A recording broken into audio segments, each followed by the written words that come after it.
তত্ত্বাবধায়ক সরকারের বিধানকে বাতিল ঘোষণা করা হয়েছিল। আমাদের হাইকোর্ট বিভাগ ওই বাতিলটাকে অসাংবিধানিক ঘোষণা করেছিলেন। আপিল বিভাগের আজকের রায়ের মাধ্যমে ওই তত্ত্বাবধায়ক সরকার হাইকোর্ট ডিভিশন যে বাতিল করেছেন, এই বাতিলটাকে যে বাতিল করেছেন সেই বিষয়টা বহাল থাকবে।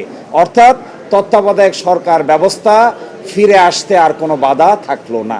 আপিল বিভাগের এই রায়ের মাধ্যমে গণভোটের বিধান পুনঃপ্রবর্তিত হলো। তৃতীয় হলো, বাংলাদেশ সংবিধানের অনুচ্ছেদ 44-এর 2 অনুযায়ী নিম্ন আদালতকে রিটের ক্ষমতা দেওয়া হয়েছিল। হাইকোর্ট বিভাগ এই রিটের ক্ষমতা প্রদানকে অসাংবিধানিক ঘোষণা করেছিলেন।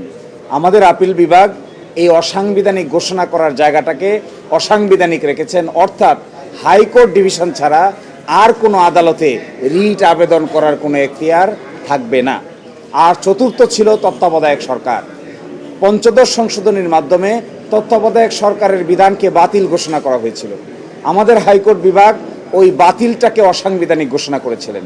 আপিল বিভাগের আজকের রায়ের মাধ্যমে ওই তত্ত্বাবধায়ক সরকার হাইকোর্ট ডিভিশন যে বাতিল করেছেন, এই বাতিলটাকে যে বাতিল করেছেন সেই বিষয়টা বহাল থাকবে।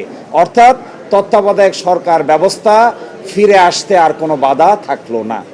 এছাড়া যেগুলো রাষ্ট্রের পলিসি, রাষ্ট্রের নীতি, যেমন সংবিধানের প্রস্তাবনা, আর্টিকেল 8, 9, 10, 11, 12, 25, এগুলো সহ যেগুলো নীতি কথা, এই নীতির বিষয়গুলো সিদ্ধান্ত নেওয়ার জন্য পরিপূর্ণভাবে সংসদের উপর ছেড়ে দেওয়া হয়েছে।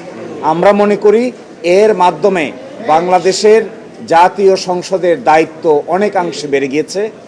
অনেকাংশে জাতীয় সংসদের উপর নির্ভর করবে জুলাই চার্টার থেকে শুরু করে সংবিধান সংশোধন করার ক্ষেত্রে কি কি পদক্ষেপ তারা নেবেন। এই 4টি বিষয় ছাড়া বাকি বিষয়গুলো সংসদের সামনে উন্মুক্ত থাকলো।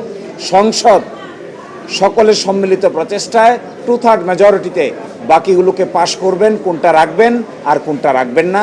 আজকে রায়ের মর্মকথা হলো 4টি বিষয়কে অসাংবিধানিক ঘোষণা করা হলো।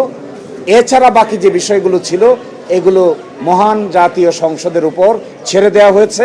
মহান জাতীয় সংসদ আমাদের এক্সপেকটেশন হবে পাশ করার ক্ষেত্রে জুলাই চার্টারের বিষয়গুলোকে বিবেচনা করবেন, কারণ জুলাই চার্টারটাও আমরা দেখিয়েছিলাম আপিল বিভাগে।